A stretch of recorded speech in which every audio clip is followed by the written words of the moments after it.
Hey VC, it's me Rodger, back again so soon in another Opeth t-shirt. God, you'd think I was a fan.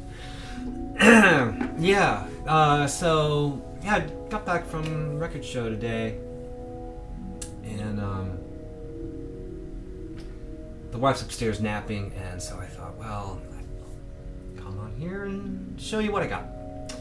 And you'll get to see me take them out of their nasty plastic, and you'll get to see the covers with all that glare from the fake sleeves. Isn't that exciting? It is exciting, isn't it? Cheers, everybody. Yeah, some of my favorite dealers were there, and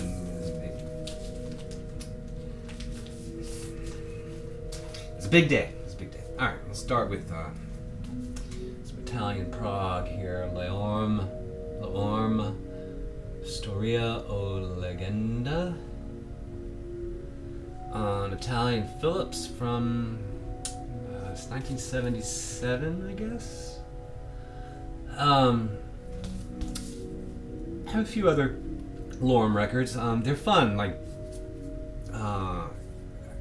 bordering on bombastic, sort of symphonic prog, and they sing in Italian, and it almost wouldn't be my thing, but they pull it off.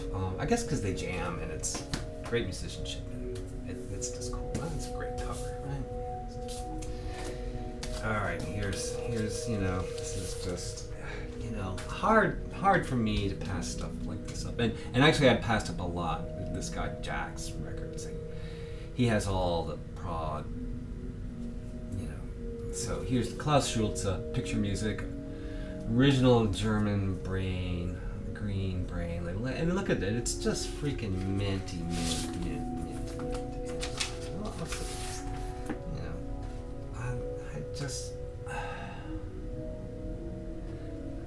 So when is this from? 1974. So this is primo era Klaus Schulze on Brain, and just a gorgeous copy of it. And again, that cover is just, and then of course seeing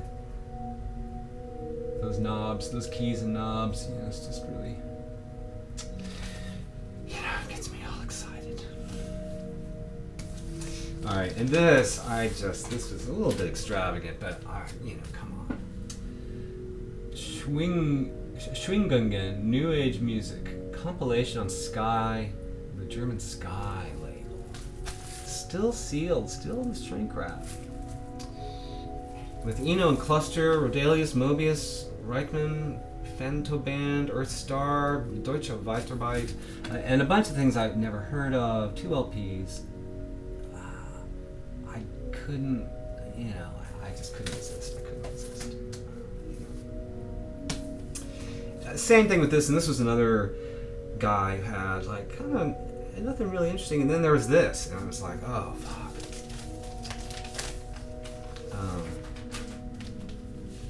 Don Cherry live in Ankara, 1969 on Sonet. I believe a Swedish label, is that right? Let's have a look at this. Sonet label. That's a cool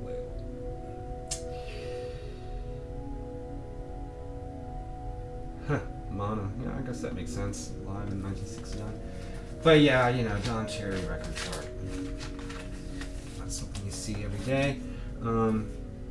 This is Don Cherry on trumpet, Zurna, piano, vocal, and flute. And then it looks like African musicians on bass, drums, and percussion, tenor sax on Irfem Sumer, OK Temiz on drums. So anyway, good stuff. Very, very excited about that. All right, there was another guy there from New York City. I guess he'd driven all the way to Austin and buying records all the way there, and then sold at the Austin fair, and then was coming back and on his way back to New York, and he had some really great stuff and really decent prices too. I was quite pleased to not be, and struck a deal. It was really good. So Van de Graaff Generator. Pawn Hearts, U.S. copy on Charisma. distributed by Buddha, but yeah, it's Pink Charisma. Arguably their masterpiece, their best record. And I can now get rid of dismal sounding Four Men with Beards with its pointless gatefold. Yeah. Cool. Terry Riley, Sri Camel on Columbia Masterworks. Is it really Columbia Master? Yeah. From 1980. And I haven't really read these notes. This might be a compilation of things, but I'm not sure. It looks to be pretty cool. And this is something I've been... it's not a terribly rare record, but I've been looking for a decent copy of it. The first Ultravox record. Yeah, very 80s. Where is this from? This is a US copy.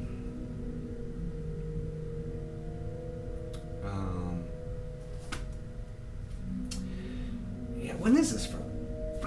Let's look at it.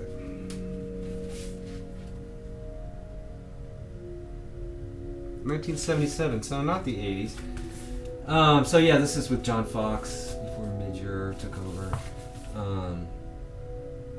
John Fox went on to do really interesting electronic music, and I think I've mentioned it before. There's this great documentary, a BBC documentary called Synth Britannia on British synth pop that was really ear-opening for me. Like, I kind of knew that music, but I didn't really get the synthesizer part of it so much. Like, anyway, it's a good documentary. It's got me interested in folks like Ultravox. All right, I've shown this record before. I found a really beat copy that I was unable to resurrect, but this is a nice copy. Harold Land, A New Shade of Blue. And this what is this song? Mainstream from oh god, 1970 something. Yeah, the great band with Bobby Hutcherson on vibes, Buster Williams on bass, Bill Henderson on piano, electric piano, Billy Hart on drums, and Toomey on conga. This is just killing. This is as smoking as that shirt and vest combo.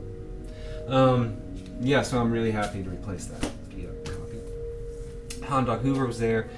He's like, oh hey, I found some jazz things at an estate sale, still sealed. I want to check them out. So, sure enough, I've been looking for this ECM. I have the first Cadona record, but not the second two. So here's Cadona 3, still sealed, from 1983. This, of course, is Don Cherry, Colin Walcott, and Nana Vasconcelos. Yeah, those guys. I think it's hilarious, the sticker, digital recording.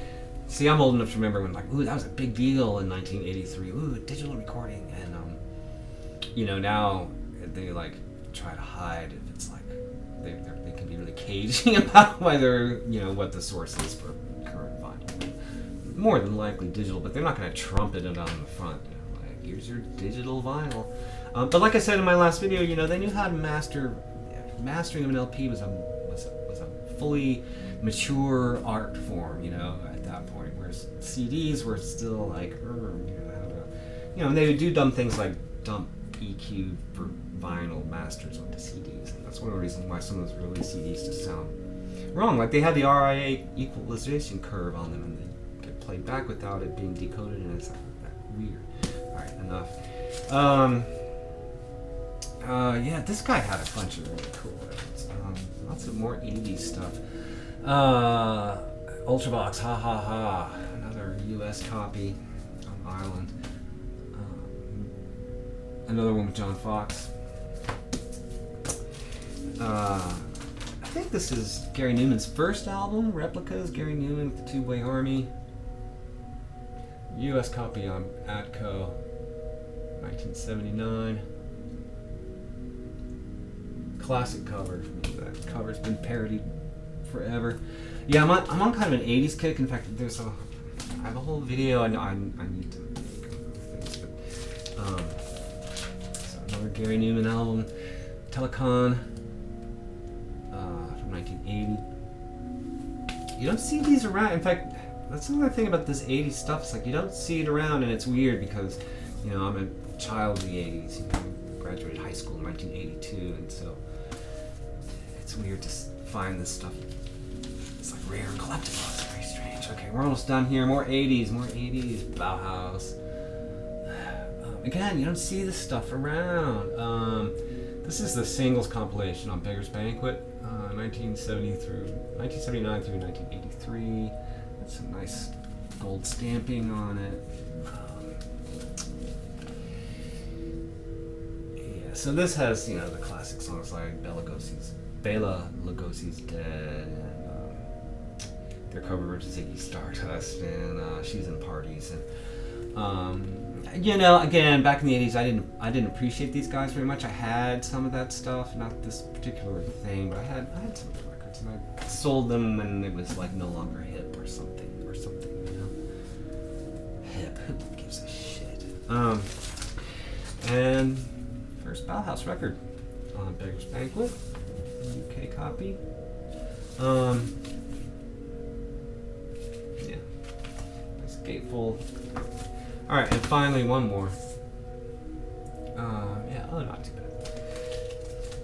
bad. Final like EP that I wanted and was missing from my Echo and the Bunnymen collection. Yeah, I really like them. So it's like some great tracks like Never Stop and The Cutter, Back of Love. Again, the 80s. Yeah, this video I want to make is going to be called Misremembering the 80s. Rodger misremembers the 80s. Alright, that's it. I just wanted to share, and I'm going to go see if Liz is woken up and I can start running the record cleaning machine and spinning records. Take care, everybody. I'll see you soon, but probably not as soon as this. I'll give you all some time to digest. Take care. Bye.